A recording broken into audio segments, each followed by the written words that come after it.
Hey guys, I'm Janet, on occasion, and today we're playing the Total War Warhammer II Battle Replay. It's quite a thematic one. We're in Lustria and we're fighting Lizardmen, which is nice. It's nice when that stuff actually happens. But what is a bit strange is it's Wurzag, which is not obviously a normal matchup. You know, Wurzag doesn't really have a history of fighting Lizardmen, but whatever, it's all good. So, Frontline. Oh yeah, it's Giants again. Yeah, it's Giants. This is probably going to be called something like, you know, Greenskins have Giants, remember? Anyway, I've gone with the double Giants again, because I'm just really enjoying Giants right now. They're very silly. So yeah, a couple of Giants. They're both wondering what on earth this thing is that they're holding, but you know, I'm sure they'll get to grips with it soon.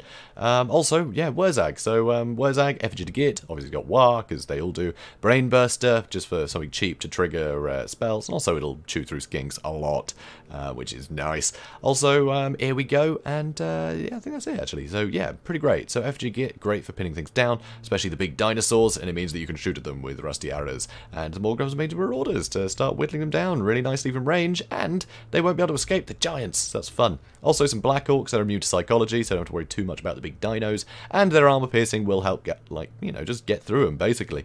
And it'll help against Saurus Warriors because they just rock. Black Orcs are awesome, so very nice. Also some Goblins. I have 3 units of just standard Goblins. These guys have silver shields, so I can just throw them at skinks basically. You know, throw them at any skink skirmishers or skink javelins. They can run in front of everything else, just waste ammo because they're not worth it. Also, I have some big uns because I wanted some extra anti-large against the Lizardmen, which is nice. Also, I've got a couple of nasty skulkers. These guys obviously have armor piercing, but I really just want them for the smoke bombs. More ways to control the big dinosaurs to stop them from rampaging around me and help my giants catch up to them and, you know, lay the smack down on them. Always lovely. And yeah, so that's and more grubs made marauders, I've said already. So yeah, missile damage that's armor piercing, kind of a must. Also, over here, you can see I have 2 forest goblin spider riders, and look, they found some friends. So yeah, a couple of chameleon skinks were set here, I was set up here. So obviously it didn't take me long before I got right on top of them. And the poison from the spider riders, and the fact they're actually surprisingly robust, they will just slaughter chameleon skinks. They will just completely destroy them, especially be able to catch them out this easily. Yeah, they're not going to get shot much, and really it's the shooting that would whittle them down before they get caught. And, you know, the poison would slow them down as well, but yeah, against the wall like this, it was easy to get hold of them. So I love spider riders for this. They are great at chasing down any skinks. And obviously, if there are a lot of them, then you can send these 2 off in one direction, get a couple of skirmishes, and then the goblins can just take the arrows from the rest. So also here, you see as a skink priest of heavens. So Wind Blast, Curse the Midnight Wind, Demonic Convergence, Comet Cassandora, a lot of great spells here. So, very nice to see. I do like the Skink Priest. Although, one thing you've got to watch out for when getting Skink Priest of Heavens is this, Roiling Skies. It's map-wide and affects everything in the air. Well, of the enemy team, anyway. Yeah, pointless. Like, Greenskins don't have a lot of flying things. So you can always save yourself some money by trimming these. The same with the Light Wizard has Exorcism, which affects undead. So always be aware of the little casting bonuses. It is worth trimming them sometimes. Also, you see he's got Saurus Warriors with Shields, Temple Guard, Saurus Spears, and Saurus Warriors with Shields. So pretty sturdy front line with a fair bit of anti-large, and all anti-infantry is wrapped up in the Stegodons and things. So you see Feral Stegodon, Feral Bastillodon, he has a standard Stegodon, so having that, you know, massive sort of, I don't know what to call this really, bolt thrower or ballista, whatever. Yeah, it's going to do some good damage at range, which means I have to come to him, and he can get some good damage on some valuable targets with that, so it's pretty cool. Also, he has Krokgar, just on foot though, so kind of interesting to see him on foot. Usually he's on the big, you know, a big dinosaur of some description, whether it's a cold one or Grimlock, but, you know, it's all good. He's still got his anti-large bonus, which will help against a lot of units, and I won't get an anti-large bonus on him, so it's kind of cool. But I'm not relying on things with an anti-large bonus, I'm relying on things that hit really, really, really hard, no matter what you are. Also, he has some Cold One Riders, so more armor piercing there. So a ton of armor piercing in his army, but I don't really have to care about that because I'm not relying on things that use armor to stay alive. So that's pretty funny. No, I don't need to chat. I need to speed things up. There we go. So getting some early damage into the Skink Priest. Skink Priest is obviously trying to get in some early damage and hopefully bail out the Chameleon Skinks. This unit is about to break, and considering that they're, you know, about 4 foot from the border, they're going to end up just running off in a second. And there they go. And now I have spiders free to come and chase these guys too. So these guys are coming. It looks like they may escape though. So I'm actually going to send Wurzag off to one side, as you'll see in a second. Go on, Wurzag. He is getting ballisted in the face right now, but it's fine. Don't worry about it. it's all good. So he's running off to one side, and he's going to use a brain burster on these chameleon skinks. And there it is. Boom. So very nice, and that lowers their speed to 37, which is even easier for these guys to catch them and then poison them again. So, beautiful. So hopefully I'll wipe out both chameleon skinks nice and early. These units only cost me 400 each, and they're barely scratched.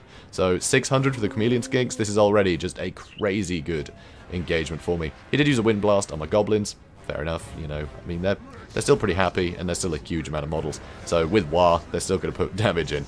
So there we go, chameleon skinks wrapped up, and I've still got my mange marauders chasing the skink priest.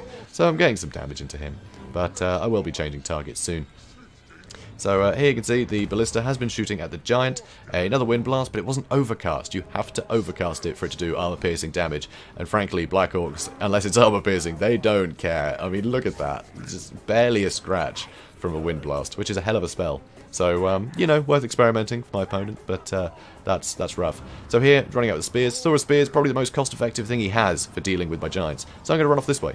I want to start dragging his units out of position, because they're going to be chasing the giant. And another brain burster. So that's going to add to my melee attack, because the bonewood staff, it didn't do much damage. Brain burst is better against, you know, really low armor things, like skinks. But, you know, it disrupted them a bit. And it triggered the bonewood staff, so I have extra melee attack. And now with War, I have a lot of extra melee attack. So now that I've pulled these guys way out of position and into my Black Orcs, I can turn these guys around and demolish this Bastillodon very, very quickly. I've got my Spider Riders going around the outside. One of them is going to rear charge into these Saurus Warriors, and the other one is just going to try and wrap up this Stegodon so it can't shoot me anymore.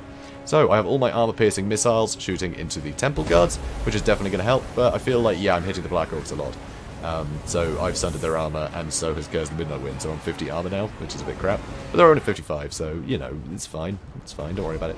So here you can see I'm getting a crazy amount of damage to the Bastillodon. One of my giants just fell over, but don't worry, he's a clumsy sod, but he'll do the job. So here I'm going to smoke bomb this guy. I'm going to smoke bomb Krokgar once I start beating him. I'm pretty sure anyway. Or did I try and smoke bomb the Bastillodon earlier? I'm pretty sure I still have the smoke bomb. But anyway, Krokgar is not having a good day. Yeah, he's got the anti-large, but that armor piercing, he doesn't have the best weapon strength, honestly. It's pretty damn good, but it's not the best. So to say I'm not... Oh, there's the smoke bomb. So to say I'm not actually relying on, you know, on armor to stay alive, that armor piercing doesn't make much difference. So he's just doing less damage. So here, use a brain burster, do some extra damage. And the Cold One Riders are actually doing pretty poorly here. They're taking a lot of damage from, I barely even know what, honestly. I've just got goblins in here, but they are just taking so much damage. And it's just the odd stamp from the giants just completely demolishes them. Look at that. Crazy amount of damage. So Krokgar did break. He's not shattered yet. I did actually hit the Cold One Rise with an effigy to git as they were running in, because I want to deal with Krokgar and then deal with them. So again, it's just, you know, mucking up their plans. I could have used effigy on Krokgar, but I knew with the smoke bomb I'd already dealt with him basically. So here I'm keeping the Bastillodon the Stegodon wrapped up, which is great. Here you can see this feral Stegodon. He's, you know, he's been doing okay, but yeah, I'm beating him up pretty badly with my Black Orcs that aren't going to terrify away, and I have a lot of AP missiles. That's all good for me. And now my giants are kind of done wrapping up everything strong over here. They took out Krokgar, a Bastillodon, and a load of Cold One Riders, so now they're going to make their way over here to deal with the Stegodon, and they both got a ton of health. Over here, another Brain Burster, because, well, they were on their own, so I thought I'd hit them, trigger Bonewood Staff, and maybe they'd break again and run away. It may as well, right? I mean, I had no other targets, may as well hit something. So here's a Smoke Bomb to slow down the Stegodon, so he can't get away. He's got Harmonic Convergence, which is definitely good cool. It's going to put his melee defense up to 63, which is very nice. So compared to the 65, it's, you know, it's going to help. It's definitely going to help, because I did have much higher melee attack than he had melee defense up until he used Harmonic Convergence. But now I'm starting to get some more damage into him, and got more Spider Eyes in here. These nasty Skulkers are going to run back to Smoke Bomb him again in case he wants to get away. Getting a load of shots on him. These guys are chasing off the Stegodon, and they'll join the fray again. But right now, I'm absolutely swarming him. Balance power is way in my favour. The only thing he's managed to rout the entire battle, I think, is those Forest Goblin Spider Riders, which is a little bit insane. So, there we go. Another, oh, there's the swiftness of Itzel. But yeah, I used the Smoke Bomb anyway, a little bit earlier. Missed that, sorry. Anyway, so he's completely surrounded. Everything shatters because of army losses. They've taken such a beating. So there we go. Close victory. Which is a bit mad because it's a multiplayer game, and you know, usually it will be Pyrrhic victory no matter how well you win. So to get a close victory as the Greenskins that tend to lose, you know, men by the thousands, or, well, I guess goblins by the thousands. That's a little bit crazy. Double giants here works really well, because no one thinks you're going to do that, because it's such a bad idea. I know, sounds mental, right? It sounds completely absurd. Giants with no armor. There are so many really, like, effective missile, you know, units that the Lizardmen have. So all the skirmishers and the javelins, you know, ancient steganons, blowpipes, all of that stuff is basically really good, but no armor, armor piercing.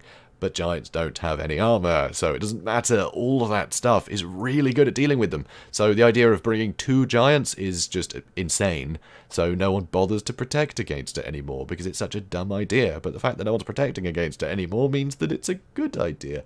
Yeah, it seems unusual, right? Seems pretty unusual, but it works. You know, people don't often expect it. And yes, he did have his chameleon skinks, you know, and he could have had a load of javelins and things like that, but I knew that it would be a threat to the giants, so I brought a load of units that were good at dealing with that. I had a load of silver shields, and I'd send them straight after any javelins, or have them chase off, you know, skink skirmishers all day. Didn't really care about them. They could have done that, and the giants could have got stuck in the front line. Also, I had the spider riders to mop them up quicker, so I could get into the fray. I had the black orcs that weren't going to get terrified away, so it wouldn't matter if they were having to hold the front line almost by themselves. It wouldn't have mattered. I just had cover for anything that might have dealt with the giants, you know? So it worked out great. These guys will just lay the smack down on any of the big dinosaurs, and yeah, they'll do it well. They'll definitely do it well. You got to kill them at range.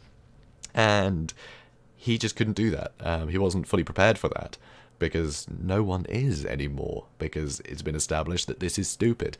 So yeah, forget what people think, guys. Bring whatever you think will be good, you know, good fun, and whatever you think will work. Because occasionally, if you just bring something that's totally off meta because you want to try out some new units, it'll work out great. So once again, stupid double giant build working brilliantly. So yeah, there's some more nonsense with the double giants. Although I say that, it didn't work well for chaos against vampire counts, but you know, it's fine. This does work against vampire counts too, actually. I've tried it in the past, but not recently. And I do want to, but no one's playing vampire counts when I pick Greenskins, which is sad. Probably because Greenskins tend to win against vampire counts anyway. So it's kind of, yeah, why would you do that? Anyway, so guys, if you enjoyed this, please do comment, like, and subscribe. And I will see you in the next one. Have a good day, guys.